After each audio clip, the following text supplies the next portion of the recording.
Have you ever heard the claim that Muhammad is prophesied in the Bible? Well, in today's debate, a Muslim challenger steps up to prove just that, but things don't go as planned. As Godlogic presses for evidence, the argument falls apart quickly. You won't believe how this unfolds. Stay tuned.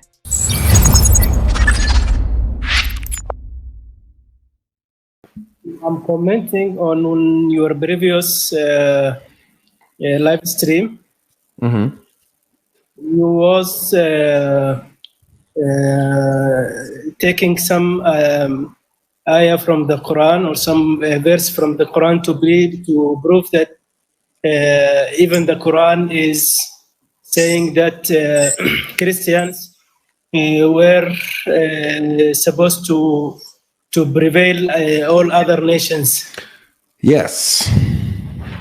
Okay, so that was in Surah 61, verse 14, which reads as the following: O believers, stand up for Allah, as Jesus, son of Mary, asked his disciples, who will stand up with me for Allah?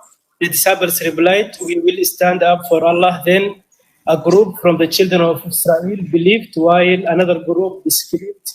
We then supported the believers against their enemies, so they prevailed. So that's the verse that you was taking as an evidence that Quran is saying Christianity is supposed to prevail. Mm-hmm. In the same chapter, there is another verse in which I want to I want to present, if you allow me. Yeah, what's the verse? You believe that it refutes what I was saying? Chapter 1, verse 6. It reads as the following: and reminder, when Jesus, son of Mary, said, "O children of Israel, I am truly Allah's messenger to you, confirming the Torah which came before me, and giving good news of a messenger after me, whose name will be Ahmad. Yet when the prophet came to them with clear proofs, they said, this is pure magic." So this verse, it's in the same chapter that you quoted. That's right. And it's proving that Jesus was telling his disciples that there will be another prophet after me. That's right. That's what it says. Take one Quran and leave the other one. Yeah. You said, why take one verse and believe and reject the other one? Yeah. The two verses are in the same chapter. I don't believe any of the verses. I just do an internal critique. That's all. So my position is that the Quran says that the followers of Jesus will be dominant over the disbelievers until the day of judgment, right? So that was my evidence using the Quran from the Muslim paradigm, that he can't go against the Christians who are dominant today, because that would mean that he's going against Allah, because Allah helped the followers of Jesus. Or that would mean that Allah failed to keep his promise if the Christians that are in power today are not the actual Christians that, they're not the actual believers, but they are the disbelievers who ended up overpowering the disbelievers. That would mean that Allah failed to keep his promise, and therefore the Quran is false.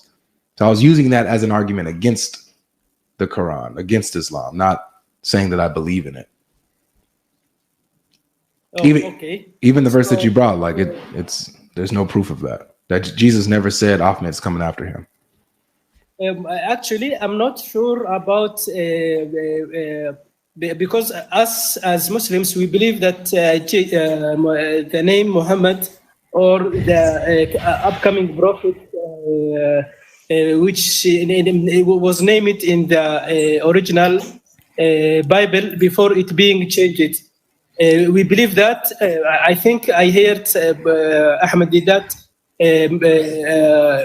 quoting that verse from the Old Testament, but now I quickly researched it. I couldn't find. So that's because it was never there. That's because it was never there. That's because it was never there, my friend. The name of Muhammad was never ever in the scriptures, and Ahmadiyyat was lying to the masses. He was using an argument, being very deceitful, which is why when you researched it, it wasn't there. So that's not a fault on the scriptures. That just shows you that the Islamic apologists, like Ahmadiyyat and others who use that argument, are lying to you. And all you have to do is look it up, and you'll see that it's not there. Okay, but just to keep it short, that's what we believe in. That and maybe you can do more research about this verse that has been deleted. You said maybe I can do more research. Yes, yeah. You can do more research to find out about the truth about that verse that has been deleted. Muhammad, because there are many Muhammad, you're asking me to search for a pink elephant. You're asking me to search for a rainbow unicorn. Do more research on a rainbow unicorn. Maybe you'll find it. Do more research on a pink elephant. Maybe you'll find it. Maybe I will find that. You know, I might have more chance to find that, a pink elephant with polka dots, than I will have trying to look for Muhammad's name in the Bible. It doesn't exist, man. It's not there. There's no evidence. There never has been evidence. These people are lying. I'm sure in the Bibles that is existing today, it's not exist. It's not. You will not find it. But if you go back to the original Bibles, to the old manuscripts, the ones in the Hebrew, many scholars has proved the existence of that verse in the old. So did Jesus say that in the Hebrew scripture that you're pointing at, where the scholars say that Muhammad's name is? Is that the one where Jesus said it? The original manuscripts of the Bible, which you can do research and look for them, you will find the name of another prophet that's coming after Jesus. But it has been deleted. What is this manuscript that it's written in? I think we both agree that the oldest manuscript of the Bible is written in Hebrew, right? We can both agree that you're asking Logic to find a pink elephant covered in polka dots, and you're saying you can find that this pink elephant covered in polka dots is actually across the street. But where across the street? So I'm asking you, what manuscript? I wish I could give you exactly the manuscript to look at. I wish that I heard Ahmadiyyat talking about it, but for you, because especially Godlogic, he's one of the. Muhammad, can I do you one favor then? Because I don't think this conversation is going to go very far today. So what I'm going to ask you to do is, Logic goes live every Monday, Wednesday, and Friday, and a lot of times on the weekend. What I suggest you to do is I want you to go back to that video where Ahmadiyyat said that this specific manuscript has this name. I need you to get that manuscript, bring it back, and say, see, Logic, here it is. That's all you have to do. Or you'll see that, or you'll see D-Dot was a liar. One of the two. No problem. If I bring that proof to you and Godlogic, will you accept Islam? If you can bring definitive proof that Jesus said a person that would come after me, name was Ahmed, if you can show definitive proof from the original manuscripts that Jesus said these words, you may get a shahada.